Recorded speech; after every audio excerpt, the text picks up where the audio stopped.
إذا دعان صدق الله العظيم وصدق رسوله النبي الأمين المتين الكريم ونحن على ذلك لمن الشاهدين والشاكرين والحمد لله رب العالمين۔ اے شہنشاہ مدینہ الصلاۃ والسلام، زینت عرش معلا الصلاۃ والسلام، جب فرشتے قبر میں جلوہ دکھائیں آپ کا، ہو زباں پر پیارے آقا الصلاۃ والسلام۔ بت شکم آیا یہ کہہ کر منہ کے بل بت گر پڑے، جھوم کر کہتا تھا کعبہ الصلاۃ والسلام۔ روشنی میں جن کی دیکھا آمنہ نے انکشاف، واہ واہ کیا چاند نکلا الصلاۃ والسلام۔ میں وہ سنی ہوں جمیل قادری مرنے کے بعد، میرا لاشا بھی کہے گا الصلاۃ والسلام۔ آئیے حضرات کو سننے اور سنانے سے پہلے ہم سب مل کر بے کسوں کی کس، بے بسوں کی بس، بے سہاروں کے سہارا، بے چاروں کے چارہ، غریبوں کے حامی، یتیموں کے والی، فخر آدم بنی آدم، تاجدار عرب و عجم، احمد مجتبیٰ محمد مصطفیٰ صلی اللہ تعالی علیہ وسلم کی بارگاہ میں دل کی گہرائی کے ساتھ درود پاک پڑھ لیں۔ بڑے بلند آواز سے اللہم صلی علی سیدنا و مولانا محمد معدن الجود والکرم وآلہ وبارک وسلم علیہ وسلم علیک یا رسول اللہ صلی اللہ تعالی علیہ وسلم۔ شاعر کہتا ہے اسلام تھا، اسلام ہے، اسلام رہے گا۔ جی جی کون کون مانتا ہے یہ بات؟ آپ بتا دیتے ہیں اسلام تھا، اسلام ہے، اسلام رہے گا۔ قرآن تھا، قرآن ہے، قرآن رہے گا۔ اسلام تھا، اسلام ہے، اسلام رہے گا۔ قرآن تھا، قرآن ہے، قرآن رہے گا۔ اور مٹ گئے، مٹتے ہیں، مٹ جائیں گے دشمن تیرے، نہ مٹا ہے نہ مٹے گا کبھی چرچا، بے شک نہ مٹا ہے نہ مٹے گا کبھی چرچا تیرا۔ میں نے قرآن مقدس کی مشہور اور معروف آیت کریمہ تلاوت کی۔ اللہ تبارک و تعالیٰ قرآن مجید میں سورہ بقرہ کے اندر ارشاد فرماتا ہے وَإِذَا سَأَلَكَ عِبَادِي عَنِّي فَإِنِّي قَرِيبٌ۔ اب اے محبوب، اللہ فرماتا ہے اے محبوب، جب میرے بندے تم سے پوچھیں، اے محبوب میرے بندے جب تم سے پوچھیں تو کہہ دینا میں قریب ہوں۔ کیا فرمایا؟ کہہ دینا میں قریب ہوں۔ اللہ اکبر۔ آگے فرمایا اجیب دعوت الداعی اذا دعان، جب وہ دعا مانگتے ہیں تو میں ان کی دعا کو قبول کرتا ہوں اور پکارنے والے کی پکار کو بھی سنتا ہوں۔ اللہ اتنا قریب ہے کہ اگر ہم پکاریں تو اللہ ہماری آواز بھی سنتا ہے، ہم دعا مانگیں اللہ ہماری دعا کو قبول فرماتا ہے۔ اللہ اکبر۔ اور جو رات میں اس رات میں ہم بیٹھے ہوئے ہیں، اس کے بارے میں قرآن مقدس میں کیا لکھا گیا؟ اللہ فرماتا ہے حامیم والکتاب المبین، قسم ہے اس کتاب کی۔ کس کتاب کی؟ قرآن مجید کی۔ اللہ قسم اٹھا رہا ہے والکتاب المبین، قسم ہے اس کتاب کی۔ انا انزلناہ فی لیلۃ مبارکہ، اللہ فرماتا ہے ہم نے اسے برکتوں والی رات میں اتارا، ہم نے اسے برکتوں والی رات میں اتارا۔ اور آگے فرمایا انا کنا منذرین، اور بے شک ہم در سنانے والے ہیں۔ انا کنا منذرین، کس کے ذریعے؟ قرآن مقدس کے ذریعے ہم تمہیں ڈر سنائیں گے۔ کبھی تو قرآن مجید میں ہر چیز کا ذکر ہے، ڈر کا بھی ذکر ہے، اللہ کے خوف کا بھی ذکر ہے۔ وہ حضرت آدم علیہ السلام سے لے کر عیسیٰ پیغمبر تک نبیوں کا ذکر آیا۔ اس کے بعد قیامت تک جتنی بھی نشانیاں آئیں حدیث اور قرآن میں بیان کر دی گئی ہیں، ہم ڈر سنائیں گے۔ اللہ آگے فرماتا ہے فیہا یفرق کل امر حکیم، اور ہر حکمت والا کام اس رات میں بانٹ دیا جاتا ہے۔ سبحان اللہ، سبحان اللہ۔ ہر حکمت والا کام، ہر حکمت والا۔ اب یہاں پہ حدیث پاک سنیں، حضرت عائشہ صدیقہ رضی اللہ تعالی عنہا آپ فرماتی ہیں اور اس کو سنیت الطالبین حضرت غوث پاک رضی اللہ تعالیٰ عنہ نے نقل کیا. اس کے علاوہ بہت سے اکابرین نے اس کو نقل فرمایا. آپ فرماتے ہیں حضرت عائشہ اما عائشہ صدیقہ فرماتی ہیں کہ رسول پاک صلی اللہ علیہ وسلم نے ارشاد فرمایا اس رات میں اللہ تبارک و تعالیٰ فیصلے فرماتا ہے. اللہ اکبر. جو لوگ آئندہ سال میں جو گناہ کرنے والے ہیں, جو نیک کام کرنے والے ہیں, وہ اس رات میں لکھ دیے جاتے ہیں. کون انسان حج کرے گا, کون انسان نمازیں پڑھے گا, کون انسان روزہ رکھے گا, کون انسان عبادتوں میں رات گزارے گا, کون انسان شراب پیے گا, کون انسان خود مذہب میں جائے گا, کون انسان کیا کرے گا. ہر حکمت والے کام اللہ تبارک و تعالیٰ اس رات میں تقسیم فرما دیتا ہے. ہمیں چاہیے کہ اس رات میں ہم اللہ کی بارگاہ میں جا کر اپنے گناہوں سے توبہ کریں. اس لیے کہ ہم بڑے گناہگار ہیں, بڑے شیطان ہیں, اور ہر اس رات میں یقیناً اس رات میں اللہ سے جب توبہ کریں گے تو اللہ توبہ قبول کرنے والا ہے. بے شک بے شک. اللہ توبہ قبول کرنے والا ہے, ہماری مغفرت فرمائے گا. اللہ اکبر. جیسے فرمایا نا کہ میں دعا کو قبول کرتا ہوں. اللہ فرماتا ہے جب کوئی پکارتا ہے تو میں اس کی پکار کو بھی سنتا ہوں. اور حدیث پاک میں ہے الدعاء هو العبادہ, دعا ایک عبادت ہے. کیا فرمایا؟ دعا ایک عبادت ہے. دعا مانگے اور دعا سے انسانوں کی تقدیریں بدل جاتی ہیں, تقدیریں بدل جاتی ہیں. میرے عزیزو, تو دعا کریں اس رات میں. اور ایک حدیث پاک ہے, آپ کو پتہ ہوگا, اس رات میں لوگ قبرستان جاتے ہیں, اپنے مردوں کے لیے دعائیں مغفرت کرتے ہیں. بعض لوگ اس سے بھی چھڑتے ہیں. ایک حضرت ابن عباس رضی اللہ تعالیٰ عنہ سے روایت ہے, آپ فرماتے ہیں کہ عیدین کی رات, جمعہ کی رات, شب برات کی رات, عاشورے کی رات, یہ راتیں ایسی ہیں کہ ان میں جو ہمارے عزیز و اقارب, جو ہمارے ماں باپ, ہمارے دادی دادا ایمان کے ساتھ اس دنیا سے جا چکے ہیں, وہ ان کی روح ہے ہمارے گھر پر دستک دیتی ہے. کیا دیتی ہے؟ دستک دیتی ہے اور سوال کرتی ہے. حالانکہ ہمیں نہیں پتا, ہم نے حدیث میں پڑھا, ہمیں نہیں دکھتا, ہم نے حدیث میں پڑھا, ہم نے کتابوں میں پڑھا.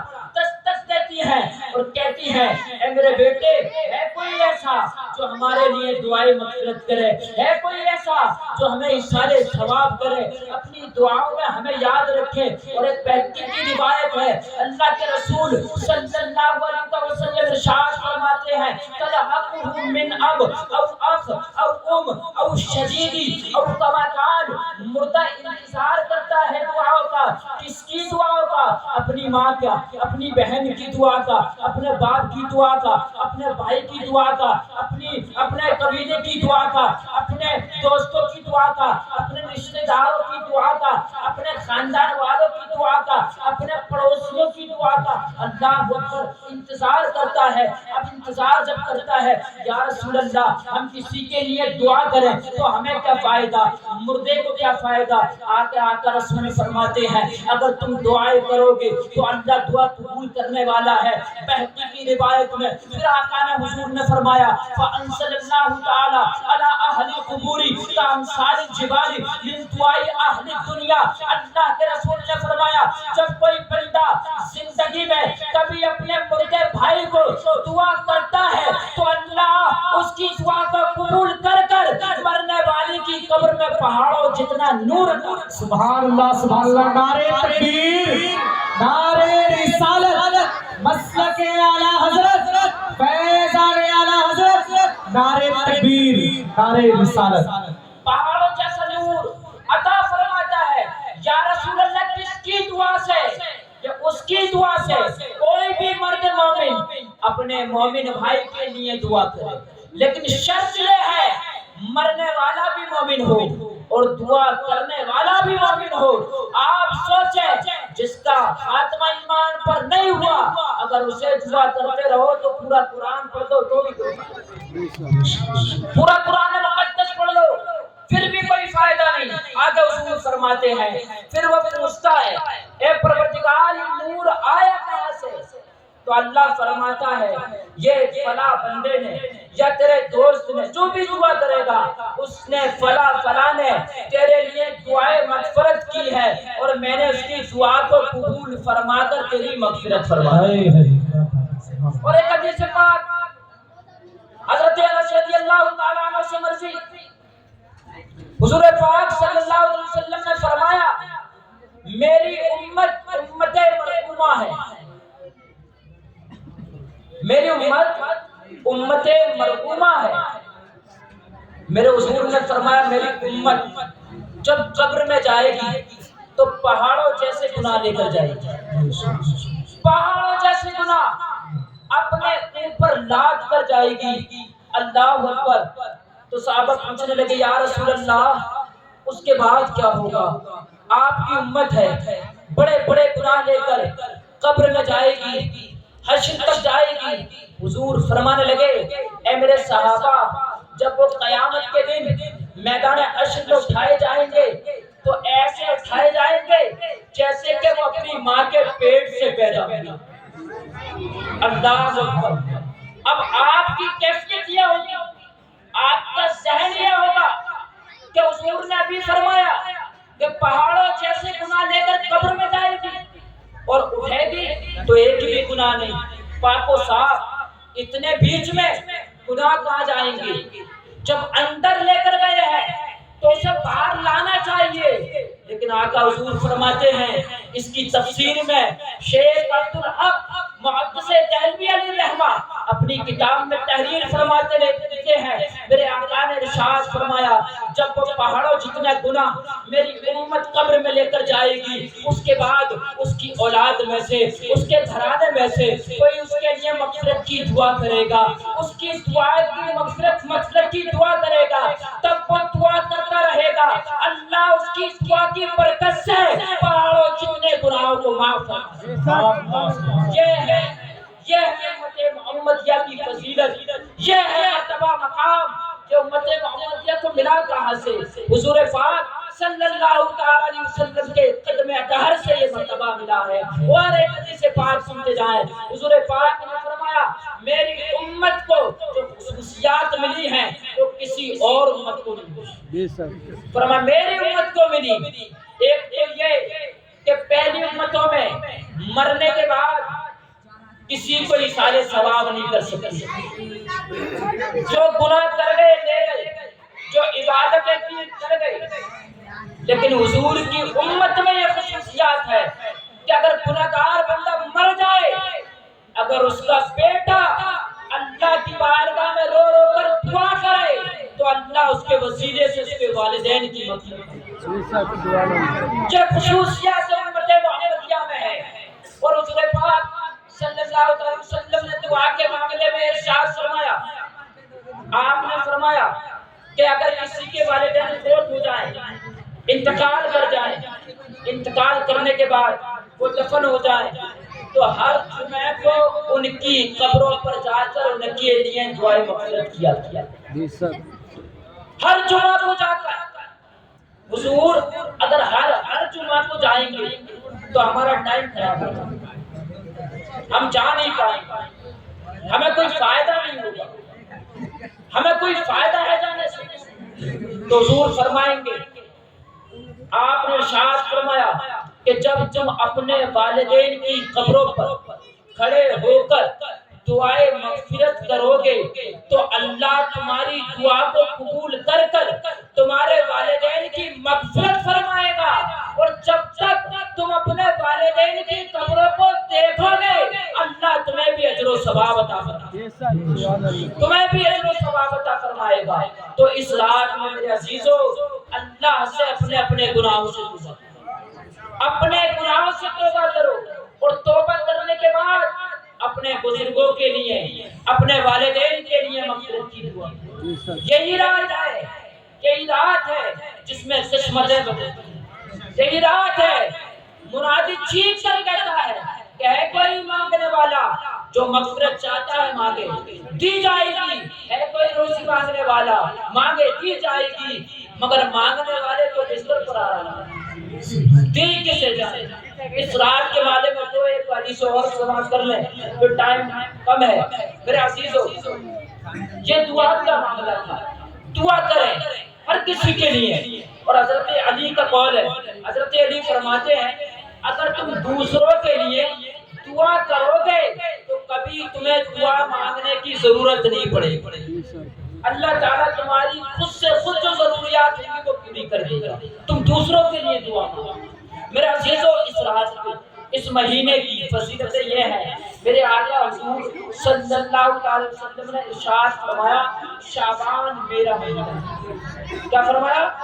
شعبان میرا مہینہ، رجب اللہ کا مہینہ، اور رمضان میری امت کا مہینہ، میری امت کا مہینہ۔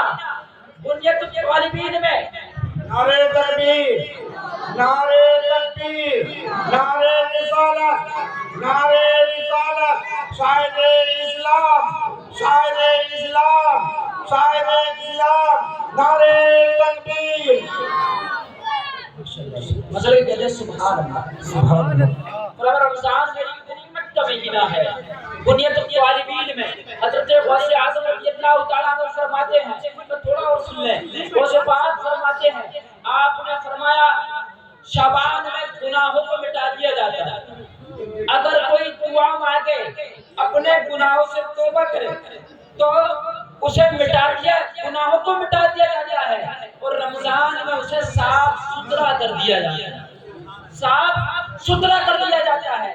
اور فرمایا کہ رجب جو مہینہ ہے اس کی فضیلت ایسے ہے جیسے قرآن مقدس کی فضیلت تمام کتابوں پر۔ شعبان کی فضیلت ایسے ہے جیسے میری فضیلت اور نبیوں پر ہے، اور رمضان کی فضیلت ایسے ہے جیسے اللہ کی فضیلت تمام مخلوق پر، تمام مخلوق پر۔ اور حدیث پاک میں مصطفیٰ جان رحمت صلی اللہ علیہ وسلم ارشاد فرماتے ہیں، آپ نے فرمایا شعبان کا روزہ، ایک دن کا روزہ کسی نے رکھا، دھیان سے سنیں، ذہن لگا کر حدیث پاک، ایک دن کا روزہ اگر کسی نے رکھا تو اللہ تبارک و تعالیٰ اس کے تمام گناہوں کو معاف فرما دے گا، تمام گناہوں کو معاف فرما دے گا۔ یہیں تک نہیں، ابھی اور نماز سنیں، حضور فرمانے لگے اور جنت میں حضرت یوسف علیہ السلام کا پڑوسی بنا دیا جائے۔ کس کا؟ حضرت یوسف علیہ السلام کا، اور اس کو حضرت داؤد علیہ السلام جیسا ثواب عطا فرمائے گا، ثواب ایک روزے پر۔ یا رسول اللہ اگر کوئی پورے مہینے کے روزے رکھے تو حضور فرمانے لگے اللہ تبارک و تعالیٰ موت کے وقت اس کی تمام سختیوں کو دور فرما دے گا، تمام سختیوں کو، تمام آفتوں کو دور فرما دے گا۔ موت کی سختیاں کوئی ہلکی سختی نہیں ہے، آپ کو پتہ ہے ایک حدیث ہے جسے حضرت حسن بصری رضی اللہ تعالیٰ عنہ نے روایت کی، آپ نے فرمایا موت کی ایک سختی تلوار کے 300 وار سے زیادہ ہے، تلوار کے 300 وار، اور موت کی نزا کی ایک فرمایا موت کی تمام سختیوں کو دور فرمائے گا جس نے شعبان کے مہینے میں روزے رکھے۔ اور فرمایا پھر قبر میں جو ہے، قبر میں اس کی تاریکیوں کو دور کر دیا جائے گا، اور میدان محشر میں اللہ اس کے تمام گناہوں کو چھپا کر جنت عطا سبحان اللہ، جنت عطا فرمائے گا۔ آخری حدیث پاک، پیچھے سے کال بچ گئی ہٹنے کی، میرے عزیزو آخری حدیث پاک، جو لوگ کہتے ہیں حلوے کو، حلوے پر حدیث پاک سن لیں، بس حلوے پر۔ اچھا سناؤ یا نہیں سناؤ؟ راضی ہے؟ حلوے پر حدیث پاک بخاری کی حدیث ہے، بخاری کی حدیث، اس کی روایت حضرت امی عائشہ صدیقہ رضی اللہ تعالیٰ عنہا نے، آپ فرماتی ہیں حضور کو دو چیزیں بڑی پسند تھی، دو چیزیں بڑی پسند تھی، ایک حلوہ اور دوسری شہد۔ کیا؟ شہد اور بول دو بھائی، بولو حلوہ اور شہد۔ اب طبرانی کی حدیث پاک حضرت انس بن مالک رضی اللہ تعالیٰ عنہ سے مروی، بھی آپ نے فرمایا، میرے رسول پاک نے ارشاد فرمایا، جس نے اپنے مومن بھائی کو ایک حلوے کا لقمہ کھلایا، کہتے ہیں نا ہمارے گھر کا ایک حلوے کا، اللہ اکبر، ایک حلوے کا لقمہ کھلایا، اللہ تبارک و تعالیٰ اس کے گناہوں کو مٹا دیتا۔ سبحان اللہ۔ اب ایک حلوے کے میرے بھائی ایک کچلی تو کسی کو کھلا دو، اللہ تبارک و تعالیٰ تمہارے گناہوں کو کسی عمل کے خیر اللہ کو جو پسند ہے یہی عمل پسند آئے تو اللہ مغفرت فرما دے گا۔ وما علینا الا البلاغ المبین۔ السلام علیکم ورحمۃ اللہ وبرکاتہ۔ سبحان اللہ۔